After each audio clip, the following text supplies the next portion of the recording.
કરીએ શરૂઆત રાજ્યમાં અનેક જિલ્લામાં ઝરમર વરસાદ ખેડૂતો માટે કાચા સોના સમાન સાબિત। ગુજરાતમાં અઠવાડિયાના વિરામ બાદ ફરી વરસાદી માહોલ જામ્યો છે। ખેડા, પંચમહાલ, અમરેલી, અમદાવાદ, મહીસાગરમાં મેઘરાજાની રી-એન્ટ્રી થઈ છે। મેઘરાજાની ફરી એન્ટ્રી થતા ગરમી અને ઉકળાટમાંથી લોકોને રાહત મળી છે, તો ખેડૂતોમાં પણ ખુશીનો માહોલ જોવા મળી રહ્યો છે। ખેડાના કપડવંજ અને કઠલાલમાં ધીમી ધારે વરસાદ વરસ્યો। અઠવાડિયાના વિરામ બાદ આવેલા વરસાદથી ચોમાસુ પાકને જરૂરી પાણી મળવાની આશા જાગી છે। પંચમહાલના ઘોગંબાના પૂર્વ વિસ્તારમાં પણ વરસાદી માહોલ જોવા મળ્યો। વહેલી સવારે ભારે ઝાપટા બાદ વિરામ લીધો, જ્યારે બપોર બાદ ફરી ધીમી ધારે વરસાદ શરૂ થયો। જોકે હજુ સુધી પંચમહાલ જિલ્લામાં જળાશયોમાં પૂરતા પ્રમાણમાં નવા નીરની આવક ન થતા ખેડૂતો પર ચિંતાના વાદળો છે। અમરેલીના બગસરામાં 10 દિવસના વિરામ બાદ વરસાદની એન્ટ્રી થઈ। સવારથી વાદળછાયા વાતાવરણ વચ્ચે બપોર બાદ ધીમી ધારે વરસાદ શરૂ થતા લોકોને ગરમી અને ઉકળાટમાંથી રાહત મળી। અમરેલી શહેર ઉપરાંત ગ્રામ્ય વિસ્તારો અને બાબરાના લુણકી, ઇંગોરાળા સહિતના ગામોમાં પણ વરસાદી ઝાપટા પડ્યા। મહીસાગરમાં ખાનપુર અને કડાણા ઉપરાંત લુણાવાડા તથા સંતરામપુરમાં વરસાદ વરસ્યો, જ્યારે વલસાડ શહેર સહિત તિથલ રોડ, હાલાર રોડ અને આઝાદ ચોક વિસ્તારમાં પણ વરસાદ થતા વાતાવરણમાં ઠંડક પ્રસરી। અમદાવાદમાં પણ વરસાદી માહોલ જામ્યો। શહેરના અનેક વિસ્તારોમાં ઝરમરથી મધ્યમ વરસાદ વરસતા બફારામાંથી લોકોને રાહત મળી। અમદાવાદના કેટલાક વિસ્તારોમાં રસ્તા પર સામાન્ય વરસાદમાં જ પાણી ભરાતા લોકોમાં રોષ પણ જોવા મળ્યો હતો। ગુજરાત પર એક સાથે 4 વરસાદી સિસ્ટમ સક્રિય, 2 દિવસ રહેશે વરસાદી માહોલ, હવામાન વિભાગની આગાહી। ગુજરાત પર એક સાથે 4 વરસાદી સિસ્ટમ સક્રિય થતા રાજ્યમાં આગામી 2 દિવસ વરસાદી માહોલ રહેવાની શક્યતા છે। હવામાન વિભાગનું માનીએ તો આગામી દિવસોમાં કેટલાક વિસ્તારોમાં ભારે વરસાદ પડી શકે છે, જ્યારે રાજ્યના અન્ય વિસ્તારોમાં સામાન્યથી મધ્યમ વરસાદની શક્યતા છે। વરસાદ સાથે રાજ્યમાં 30 થી 40 કિલોમીટર પ્રતિ કલાકની ઝડપે પવન ફૂંકાવાની પણ આગાહી કરવામાં આવી છે, જેને પગલે લોકોને સાવચેતી રાખવાની સલાહ આપવામાં આવી છે। અરવલ્લી અને મહીસાગરમાં ઓરેન્જ એલર્ટ જાહેર કરવામાં આવ્યું છે, જ્યારે વાવ, થરાદ અને બનાસકાંઠા ઉપરાંત સાબરકાંઠા, પંચમહાલ અને દાહોદમાં યલો એલર્ટ આપવામાં આવ્યું છે। બીજી તરફ અમદાવાદમાં આજે સામાન્ય વરસાદ રહેવાની આગાહી છે। हेवी रेनफॉल की वार्निंग अरावली और महीसागर डिस्ट्रिक्ट के लिए है, और इसके साथ ही हेवी रेनफॉल की वार्निंग बनासकांठा, वाव-थराद, इसके साथ ही दाहोद और पंचमहाल डिस्ट्रिक्ट के लिए है। 11 ઓગસ્ટે પણ ઉત્તર અને મધ્ય ગુજરાતના કેટલાક વિસ્તારોમાં ભારે વરસાદની શક્યતા છે। અરવલ્લી ઉપરાંત મહીસાગર અને દાહોદમાં ભારે વરસાદની આગાહી છે, જ્યારે પંચમહાલ અને છોટાઉદેપુરમાં પણ ભારે વરસાદ પડી શકે છે। આગામી 48 કલાકમાં રાજ્યના અનેક જિલ્લામાં વરસાદની શક્યતા, હવામાન વિભાગની આગાહી। આગામી 48 કલાક રાજ્યના અનેક વિસ્તારોમાં વરસાદની શક્યતા છે। જોકે 13 ઓગસ્ટ બાદ મેઘરાજા નાનો વિરામ લઈ શકે છે। હવામાન નિષ્ણાંત અંબાલાલ પટેલે ગુજરાતમાં આગામી દિવસોમાં વરસાદને લઈને આગાહી કરી છે। અંબાલાલ પટેલનું માનીએ તો 13 ઓગસ્ટ સુધી મહીસાગર, પંચમહાલ, દાહોદ અને છોટાઉદેપુર ઉપરાંત વડોદરા, અમદાવાદ અને ગાંધીનગરના કેટલાક ભાગોમાં પણ વરસાદની શક્યતા છે। આ ઉપરાંત દક્ષિણ સૌરાષ્ટ્ર, સાબરકાંઠા, અરવલ્લી અને બનાસકાંઠામાં પણ વરસાદ પડી શકે છે। આગામી 48 કલાકમાં રાજ્યના ભાગમાં વરસાદ થવાની શક્યતા રહેશે। અમદાવાદ, ગાંધીનગરના ભાગોમાં પણ વરસાદ થવાની શક્યતા રહેશે। કોઈ ઠેકાણે ગાજવીજ સાથે વરસાદ થવાની શક્યતા રહેશે। જોકે અંબાલાલ પટેલે શક્યતા વ્યક્ત કરી છે કે 14 અને 15 ઓગસ્ટે હવામાનમાં ઉઘાડ નીકળવાની શક્યતા છે, અને આ દરમિયાન ચોમાસામાં બ્રેક જોવા મળી શકે છે। બીજી તરફ 13-14 ઓગસ્ટ દરમિયાન બંગાળની ખાડીમાં લો પ્રેશર સિસ્ટમ બનવાની શક્યતા છે, જેની અસર પૂર્વ ભારતના વિસ્તારોમાં જોવા મળી શકે છે। ત્યારબાદ 17, 18 અને 19 ઓગસ્ટે ફરી રાજ્યના કેટલાક ભાગોમાં હવામાનમાં પલટો આવવાની શક્યતા છે, જ્યારે 22-23 ઓગસ્ટથી ગુજરાત અને સૌરાષ્ટ્રના કેટલાક વિસ્તારોમાં વરસાદી ઝાપટા વધવાની શક્યતા છે। આ ઉપરાંત અંબાલાલ પટેલે સપ્ટેમ્બર મહિનામાં પણ રાજ્યમાં વરસાદી માહોલ યથાવત રહેવાની શક્યતા વ્યક્ત કરી છે। આણંદના ખંભાતના ઉંદેલ ગામની 2000 વીઘા જમીન પાણીમાં।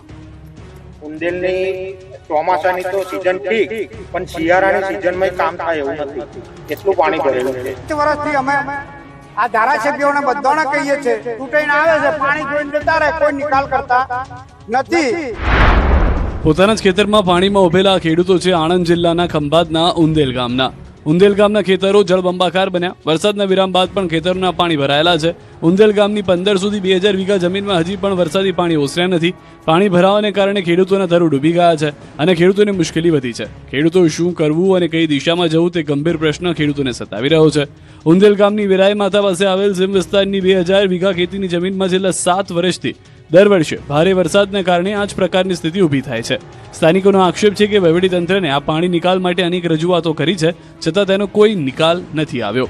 આ પાણી ક્યારેય સુકાતું જ નથી અને ચોમાસાની ખેતી સાથે સાથે શિયાળાની ખેતીને પણ અતિ નુકસાન કરે છે।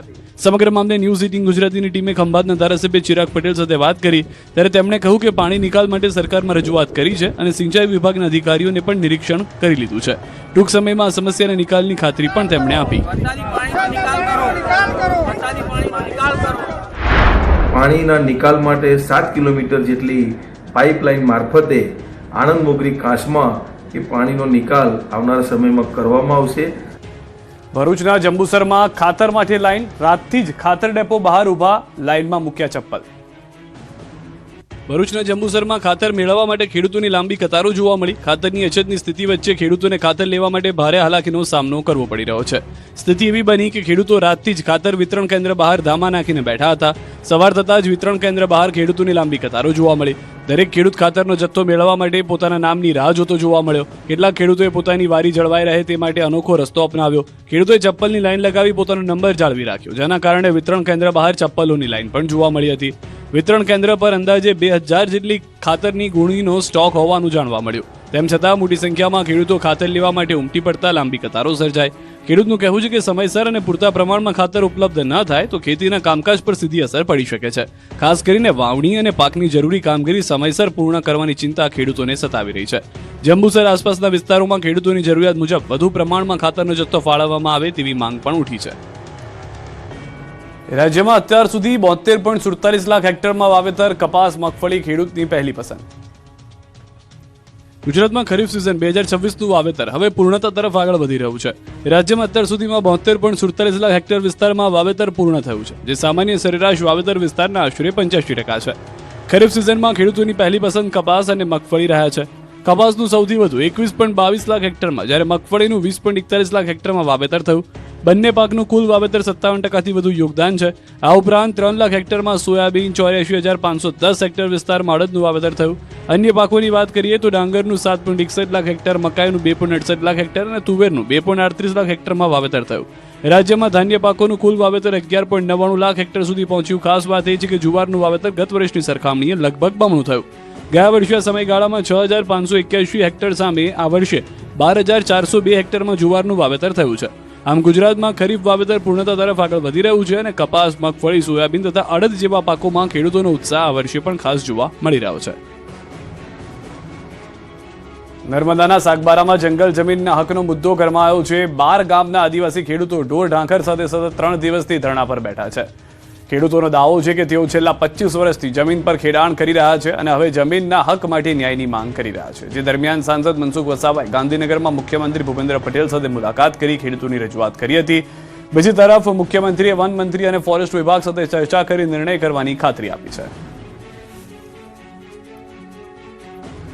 સુરત મહાનગરપાલિકાને ખાડીપુરથી 10 કરોડનું નુકસાન, 110 બસ ડૂબી હતી પાણીમાં.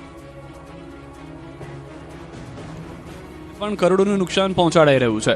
શહેરમાં આવેલા પૂરના પાણીમાં 33 ઈવી બસ સહિત કુલ 110 બસ ડૂબી ગઈ હતી, જેના કારણે સુરત સિટી બસ સેવાને અંદાજે 10 કરોડ રૂપિયાનો ફટકો પડ્યો હોવાનો દાવો છે. દાવો છે કે 7 જુલાઈના રોજ પૂરનું પાણી ભરાતા બસો લગભગ 12 કલાક સુધી પાણીમાં ડૂબેલી રહી. લાંબા સમય સુધી પાણીમાં રહેવાને કારણે ખાસ કરીને ઈવી બસોની મોંઘી બેટરીને મોટું નુકસાન થયું છે. માત્ર બેટરી જ નહીં, બસોની ટ્રેક્શન, મોટર અને સ્ટીયરિંગ સિસ્ટમમાં પણ પાણી ઘૂસતા અનેક પાર્ટ્સને નુકસાન થયું છે. હવે બસોને ફરી રસ્તા પર દોડતી કરવા માટે બેટરી સહિતના અન્ય મોંઘા પાર્ટ્સ બદલવાનો મોટો ખર્ચ થશે. બીજી તરફ બસ સેવા ખોરવાતા રોજિંદી મુસાફરી કરતા લોકોને પણ મુશ્કેલીનો સામનો કરવો પડી રહ્યો છે. ખાસ કરીને 15,000થી વધુ નોકરિયાતો અને વિદ્યાર્થીઓ માટે રોજની અવરજવર મુશ્કેલ બની છે. સિટી બસ સેવા પર નિર્ભર મુસાફરો માટે બસો લાંબા સમય સુધી બંધ રહેતા વૈકલ્પિક વાહન વ્યવહારનો સહારો લેવો પડી રહ્યો છે. આમ પૂરનું પાણી માત્ર શહેરના રસ્તાઓ અને રહેણાંક વિસ્તારો સુધી જ સીમિત નુકસાનને અટકાવી નથી રહ્યું, પરંતુ સુરતની જાહેર પરિવહન વ્યવસ્થાને પણ કરોડો રૂપિયાનું નુકસાન પહોંચાડી રહ્યું છે. વાપીમાં સિટી બસ સ્ટેન્ડ પરિસરમાં કાદવ જ કાદવ, મુસાફર પરેશાન. વાપીમાં વરસાદી માહોલ વચ્ચે મહાનગરપાલિકા સંચાલિત સિટી બસ સ્ટેન્ડની દયનીય સ્થિતિ સામે આવી. રેલવે સ્ટેશન નજીક બનાવવામાં આવેલા સિટી બસ સ્ટેન્ડમાં વરસાદ પડતા જ કિચડનું સામ્રાજ્ય જોવા મળી રહ્યું છે, જેના કારણે બસની રાહ જોતા મુસાફરોને ભારે હાલાકીનો સામનો કરવો પડી રહ્યો છે. વાપી શહેરમાં લોકોને ઓછા ખર્ચે મુસાફરોની સુવિધા મળી રહે તે હેતુથી મહાનગરપાલિકા દ્વારા સિટી બસ સેવા શરૂ કરવામાં આવી છે, પરંતુ બસ સ્ટેન્ડ પર પાયાની સુવિધાના અભાવે મુસાફરોએ નારાજગી વ્યક્ત કરી છે. આરોપ છે કે સામાન્ય વરસાદ પડતા બસ સ્ટેન્ડના સમગ્ર પરિસરમાં પાણી ભરાઈ જાય છે અને તેના કારણે કિચડ સર્જાય છે. બસમાં ચડવા કે ઉતરવા માટે મુસાફરોને કાદવમાંથી પસાર થવાની ફરજ પડે છે, તો બસની રાહ જોતા મુસાફરો માટે પણ ઊભા રહેવું મુશ્કેલ બની જાય છે. ખાસ કરીને દિવ્યાંગ મુસાફરોને સૌથી વધુ મુશ્કેલીનો સામનો કરવો પડી રહ્યો છે.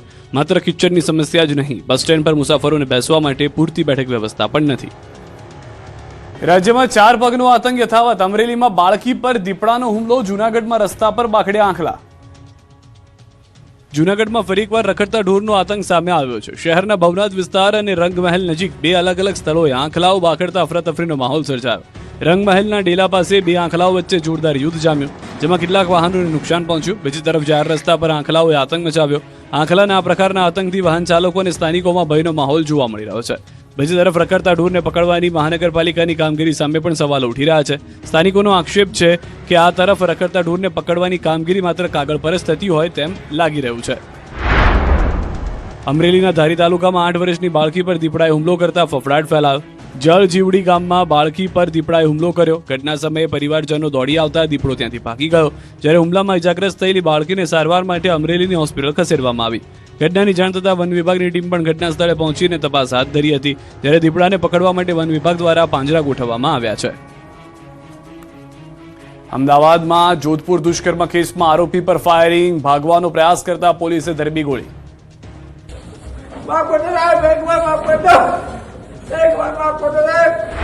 અમદાવાદ જોધપુર દુષ્કર્મ કેસમાં આરોપી પર પોલીસે ફાયરિંગ કર્યું. દાવો છે કે આરોપી ધર્મસિંહ મધરાત્રે પંચનામાની કાર્યવાહી દરમિયાન પોલીસ કાફલા પર અચાનક હુમલો કરી ભાગવાનો પ્રયાસ કરી રહ્યો હતો.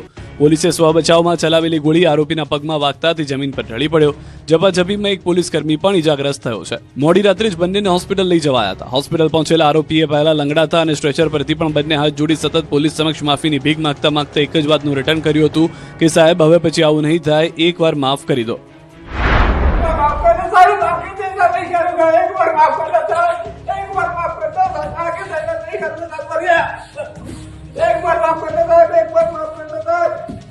एक बार माफ कर दो साहब, जिंदगी कभी मैं ऐसा काम नहीं करूंगा. एक बार खाली माफ कर दो साहब. ફાયરિંગની આ ગંભીર ઘટનાને પગલે જેસીપી અને ડીસીપી સહિતના ઉચ્ચ પોલીસ અધિકારીઓ સિવિલ દોડી ગયા હતા.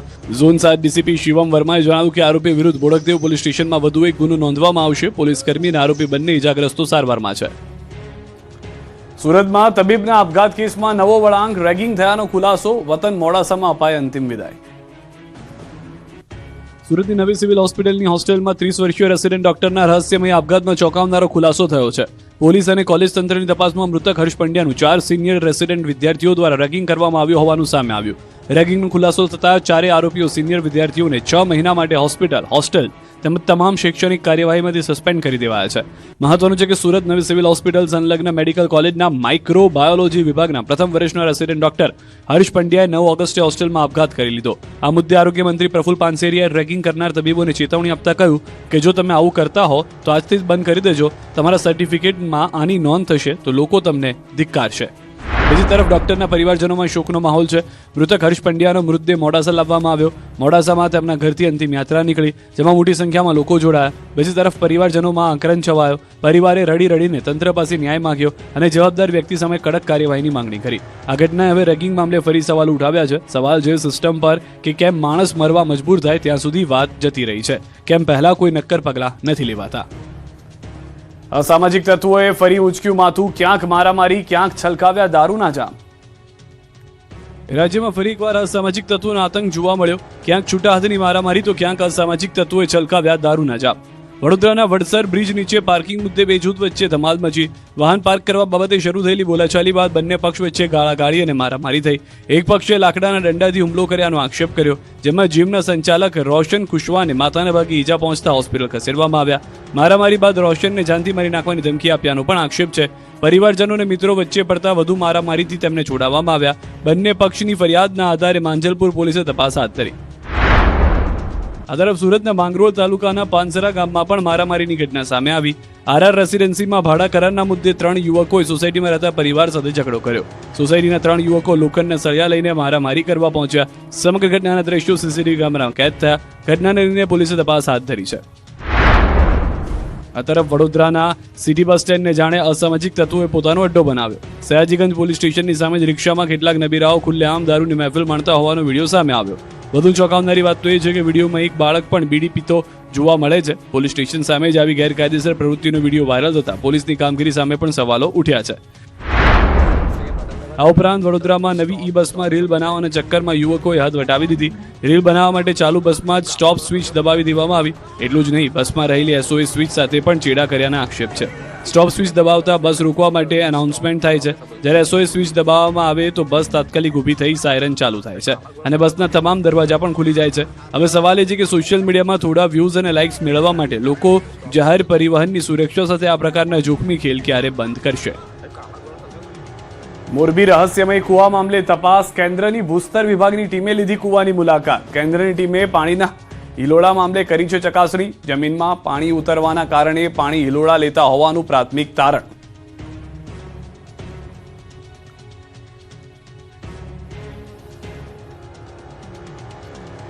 અમદાવાદથી સમાચાર. ઉઢવ સ્મશાનમાં ટાયરથી અગ્નિદાહ કરવાનો મામલો. આખરે AMC દ્વારા એજન્સીને કરાઈ છે બ્લેકલિસ્ટ. શ્રી વિવેકાનંદ ગ્રામીણ સેવા સંઘ એજન્સીને બ્લેકલિસ્ટ કરી એજન્સીની અનેક ફરિયાદ AMCને મળી હતી.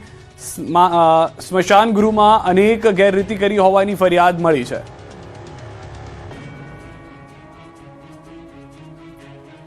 અરવલ્લીમાંથી ઝડપાયું ચોરી કરેલા મોબાઈલ વેચવાનું રેકેટ. 46 જેટલા મોબાઈલ જપ્ત. અરવલ્લી LCBએ ચોરીના મોબાઈલનું રેકેટ ઝડપી પાડ્યું અને 4 આરોપીને ઝડપી લીધા. આરોપીઓ અમદાવાદ સહિત વિવિધ સ્થળોએથી ચોરી અને સ્નેચિંગ કરાયેલા મોબાઈલ ફોન મોડાસામાં લાવી વેચાણ કરતા. મોડાસાના માર્કેટયાર્ડ ગેટ પાસે આવેલી મોબાઈલની દુકાનમાં પોલીસે તપાસ કરી. તપાસ દરમિયાન પોલીસે દુકાનમાંથી 40 મોબાઈલ ફોન અને 1 લેપટોપ જપ્ત કર્યું. જ્યારે આરોપીઓની અંગ ઝડતી દરમિયાન પણ વધુ 6 મોબાઈલ ફોન મળી આવ્યા. આમ પોલીસને કુલ 46 મોબાઈલ ફોન, લેપટોપ, ચાર્જર અને USB કેબલ સહિત કુલ 9,20,000 રૂપિયાથી વધુનો મુદ્દામાલ કબજે લેવામાં આવ્યો. તપાસમાં ચોરીના મોબાઈલમાં લોક અનલોક કરી IMEI નંબર સાથે છેડછાડ કરવામાં આવતી હોવાનો પણ ખુલાસો થયો. એટલું જ નહીં, ચોરીના મોબાઈલના સ્પેર પાર્ટ્સ અન્ય ફોનમાં ઉપયોગ કરીને તેનું વેચાણ કરવામાં આવતું હોવાનો પણ ખુલાસો થયો છે. તેમજ ચોરીના મોબાઈલ ફોનને અન્ય રાજ્યો અને વિદેશમાં મોકલવામાં આવતા હોવાની પણ માહિતી સામે આવી છે. ગાંધીધામમાં દબાણ હટાવવાની કામગીરી સામે અસરગ્રસ્તોમાં રોષ. 33 દિવસથી ધરણા પર બેઠેલા અસરગ્રસ્તો ભુજ કલેક્ટર કચેરીએ પહોંચ્યા. વિકાસના નામે ગરીબોના મકાનો તોડવાનો આક્ષેપ કરી 15 દિવસમાં આવાસ આપવાની માંગ કરી. ઉકેલ નહીં આવે તો હજારો ઘર વિહોણા લોકો પગપાળા ભુજ પહોંચવાની ચીમકી. સુરતના અમરોલીના છાપરા ભાટા વિસ્તારમાં સાસુ બહુએ લગાવ્યો જ્વેલર્સને ચૂનો. ગ્રાહકના સ્વાંગમાં આવેલી મહિલા આશરે 900 ગ્રામની 11 જોડી ચાંદીની પાયલ લઈ ફરાર. ચોરાયેલા દાગીનાની કિંમત આશરે 2 લાખ રૂપિયા. સમગ્ર ઘટના CCTVમાં કેદ. રાજકોટમાં લાલ મરચાના પાવડરમાં ભેળસેળના કેસમાં વેપારીને 9 વર્ષ બાદ સજા. વેપારીને 1 માસની કેદ અને 1.5 લાખ રૂપિયાનો દંડ ફટકારાયો. 2017માં લેવાયેલા સેમ્પલના રિપોર્ટ બાદ નોંધાઈ હતી ફરિયાદ. અમદાવાદના SOGએ GPOના ડિલિવર સેન્ટર પરથી ઝડપ્યો 59 લાખથી વધુનો નશાકારક સિરપનો જથ્થો. નશાકારક સિરપ મિઝોરમ મોકલાય તે પહેલા જપ્ત. 34 પાર્સલમાંથી કોડીન કોફસેટ ધરાવતી 5050 બોટલો મળી. છેલ્લા 8 મહિનાથી ત્રિપુરા, મિઝોરમ સહિતના રાજ્યોમાં સપ્લાય થતો હોવાનો ખુલાસો. મોરબીમાં ચોરીના આરોપમાં થયેલી યુવાનની હત્યાનો 4 મહિના બાદ ભેદ ઉકેલાયો. LCBએ 6 આરોપીઓને ઝડપી પાડ્યા. મૃતકને કારમાં બેસાડી ફાર્મ હાઉસે લઈ જઈ PVC પાઇપથી માર્યો હતો માર. મૃતદેહ સમથેરવા ગામની સીમમાં ફેંકી દેવાયો હતો. ગાંધીનગર સચિવાલયના બ્લોક નંબર 9ના બેઝમેન્ટમાં આગ લાગતા અફરાતફરી. ફાયર વિભાગે આગ પર કાબુ મેળવ્યો. જો કે બેઝમેન્ટમાં રાખેલું રેકોર્ડ બળીને ખાક. પ્રાથમિક તબક્કે શોર્ટ સર્કિટથી આગ લાગી હોવાની આશંકા.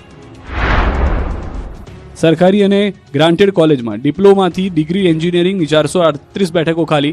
12 ઓગસ્ટે LD કોલેજ ખાતે ખાસ ઓફલાઈન પ્રવેશ રાઉન્ડ યોજાશે. 10 ઓગસ્ટે બપોરે 3 વાગ્યા સુધી સંમતિ આપવાની રહેશે. DDCETના આપનાર વિદ્યાર્થીઓને પણ મળશે નવી તક. રાજ્યમાં અકસ્માતની હારમાળા સર્જાય. 2થી વધુના મૃત્યુ, કુલ 15થી વધુ ઇજાગ્રસ્ત. રાજકોટથી અમરેલી સુધી અકસ્માતોની હારમાળા સર્જાય છે. રીલના ચક્કરમાં ડેમમાં કાર ખાબકવાથી લઈને ગમખ્વાર અકસ્માતમાં મોત અને ઈજાની ઘટનાઓ સામે આવી છે. રાજકોટના ન્યારી ડેમમાં રીલ બનાવવાના ચક્કરમાં નબીરાઓની કાર પાણીમાં ખાબકી. સ્ટન્ટ દરમિયાન કારનું નિયંત્રણ ગુમાવતા કાર ડેમમાં પડી હતી. સદનસીબે કોઈ જાનહાની થઈ નથી. ફાયર એન્ડ ઇમરજન્સી સર્વિસની ટીમ કારને પાણીમાંથી બહાર કાઢી. જોકે ડેમ પાસે વાહનોની અવરજવર અને જોખમી સ્ટન્ટ સામે સવાલો ઉઠ્યા છે. બનાસકાંઠાના દાંતીવાડામાં ટ્રક અને ઇકો વચ્ચે ગમખ્વાર અકસ્માત સર્જાયો. લોડપા પાટિયા પાસે થયેલા અકસ્માતમાં 1 વ્યક્તિનું મોત થયું, જ્યારે 3 લોકો ઇજાગ્રસ્ત થયા. અકસ્માતમાં ઇકોનો કચ્ચરખાંડ નીકળી ગયો અને દૂધનું ટેન્કર પલટી મારતા રસ્તા પર દૂધ રેલાયું. ઇજાગ્રસ્તોને પાલનપુર સિવિલ હોસ્પિટલ ખસેડાયો. ભરૂચના વિલાયત નજીક ભૂખી ખાડી પુલ પર કાર ખાબકી હતી, જેના કારણે 1 વ્યક્તિનું મોત થયું.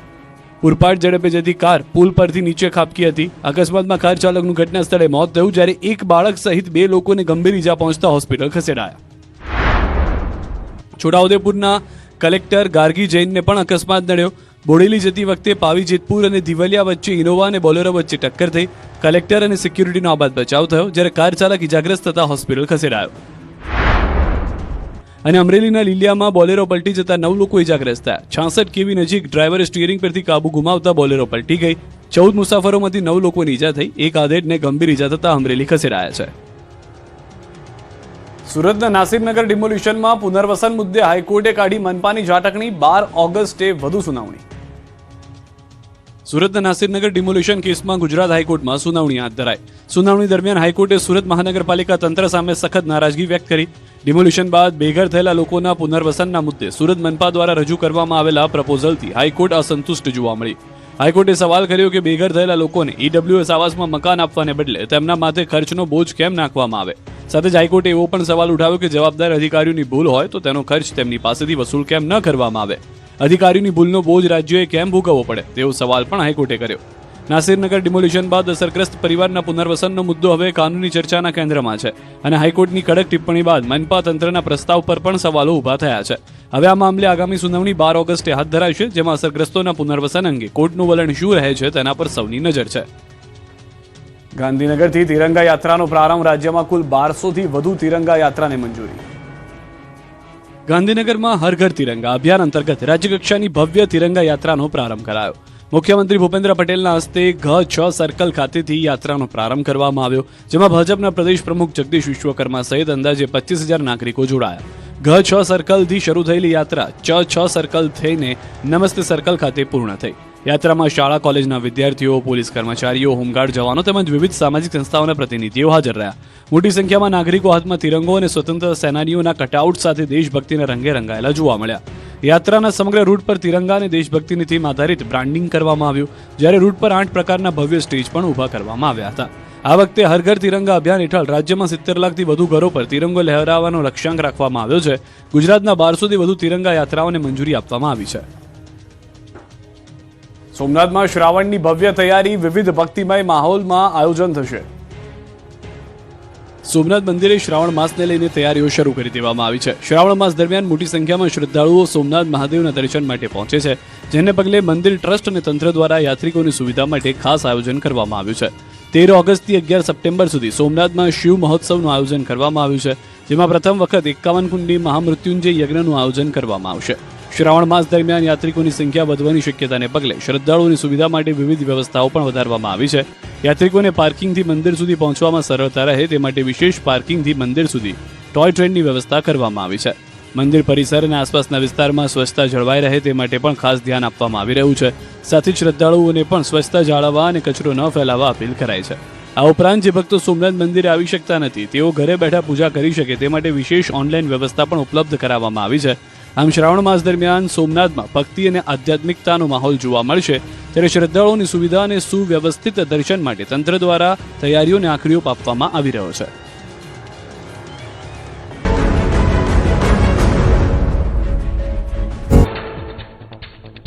મધ્યપ્રદેશના ઉમરિયા જિલ્લામાં ભારે વરસાદ વચ્ચે જોહિયા નદી પરના માનઠાર ડેમના 5 દરવાજા ખોલાયા. 12 મીટરની ઊંચાઈ સુધી દરવાજા ખોલવામાં આવતા પાણીના પ્રવાહથી ધોધ જેવો અદભુત નજારો સર્જાયો. સ્થાનિકો નજારો માણવા પહોંચ્યા. મધ્યપ્રદેશના ડિંડોરી જિલ્લામાં સતત ભારે વરસાદથી નર્મદા નદીએ વટાવ્યો કિનારો. કાંઠા વિસ્તારમાં પૂરની સ્થિતિનું નિર્માણ. અનેક દુકાનોમાં ઘૂસ્યા પાણી. લોકોને ભોગવવી પડી મુશ્કેલી. પૂરની સ્થિતિને લઈને તંત્ર પણ એલર્ટ. મધ્યપ્રદેશના ડિંડોરી જિલ્લાના પહાડી વિસ્તારોમાં ભારે વરસાદ. નર્મદા નદીનું જળસ્તર વધતા કાંઠા વિસ્તારોમાં પૂરનું જોખમ. નદી પરના નાના પુલ પાણીમાં થયા ગરકાવ. વહીવટી તંત્ર દ્વારા સંવેદનશીલ સ્થળો પર રખાઈ રહી છે સતત નજર. મધ્યપ્રદેશના નરસિંહપુરમાં વરસાદના કારણે જનજીવન પ્રભાવિત. જિલ્લાના અનેક વિસ્તારોમાં નદી નાળા ઉભરાયા હોવાથી અનેક માર્ગો પર વાહન વ્યવહાર બંધ કરાયો. સુઆતલા બિલહરા માર્ગ અને બરમાન તેંદુખેડા રોડ પર પાણી ભરાતા વહીવટી તંત્ર દ્વારા બેરિકેડિંગ કરાયું. મધ્યપ્રદેશના પન્ના જિલ્લાના પવઈ જનપદના કૃષ્ણગઢ ગામમાં મુશળધાર વરસાદ. ગામનો મુખ્ય માર્ગ અને હાઈસ્કૂલની સામે ઘૂંટણસમા પાણી ભરાયા. લોકોને સુરક્ષિત સ્થાનો પર રહેવા એલર્ટ કરાયા. મધ્યપ્રદેશના જોગી ટીકરિયામાં નર્મદા નદીના વધતા પ્રવાહથી હાઈવે પર ગંભીર સ્થિતિ. જબલપુર અમરકંટક નેશનલ હાઈવે પર પાણી ભરાતા વાહન વ્યવહાર સંપૂર્ણપણે ખોરવાયો. આસપાસના ઘાટ અને મંદિરો પાણીમાં ગરકાવ. મધ્યપ્રદેશના ભોપાલમાં ભારે વરસાદ ખાબકતા ચારેય તરફ પાણી ભરાયા. મુશળધાર વરસાદના કારણે શહેરના નીચાણવાળા વિસ્તારો અને રસ્તાઓ પર જળબંબાકારની સ્થિતિ. સામાન્ય જનજીવન પર માઠી અસર પડી. મધ્યપ્રદેશના મંડલામાં નર્મદા નદીનું રૌદ્ર સ્વરૂપ જોવા મળ્યું. નદીના તોફાની વહેણ વચ્ચે વાહન ચાલકો પુલ પરથી જીવના જોખમે પસાર થતા જોવા મળ્યા. ઉપરવાસમાં વરસાદ યથાવત રહેતા જળસ્તર વધુ વધવાની શંકા. મધ્યપ્રદેશના ડિંડોરી જિલ્લામાં સતત વરસાદથી સાકુલ નદી બની તોફાની. રાયપુરાને લાલપુર સાથે જોડતો માર્ગ સંપૂર્ણપણે અવરોધાયો. રસ્તાની બંને બાજુએ વાહન ચાલકો અને રાહદારીઓ ફસાયા. પાણી ઓસરવાની રાહ જોતા દેખાયા.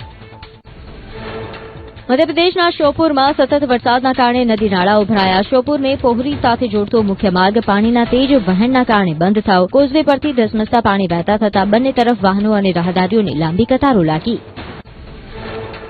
છત્તીસગઢના મુંગેલી જિલ્લામાં સતત વરસાદના કારણે જનજીવન સંપૂર્ણપણે અસ્તવ્યસ્ત. મણિયારી નદી રૌદ્ર સ્વરૂપમાં જોવા મળી. નદી કિનારાના અનેક ગામોમાં પાણી ઘૂસવાની શરૂઆત.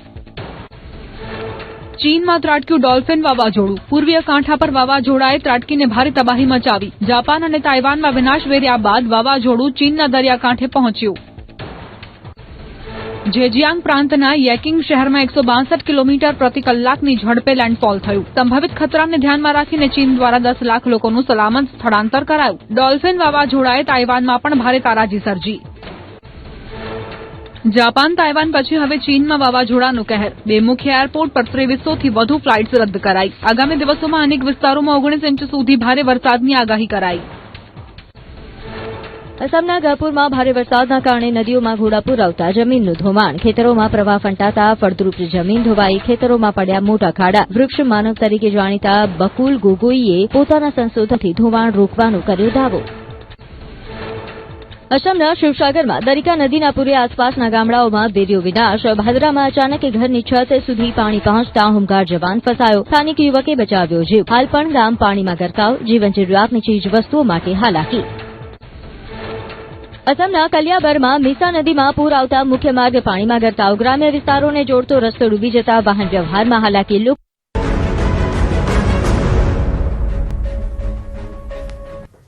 અમરેલીના ભેરાઈમાં અનોખું સિંહ મંદિર. લોકોએ કર્યા વનરાજોને નમન. દુનિયાભરમાં એશિયાટિક સિંહોના ઘર તરીકે ઓળખાતા સૌરાષ્ટ્રમાં સિંહો પ્રત્યેનો પ્રેમ અને લાગણી અનોખી છે. અમરેલીના રાજુલા તાલુકાના ભેરાઈ ગામે આ લાગણીનું એક અનોખું ઉદાહરણ જોવા મળે છે, જ્યાં સિંહોની યાદમાં બનાવવામાં આવ્યું છે સિંહ મંદિર.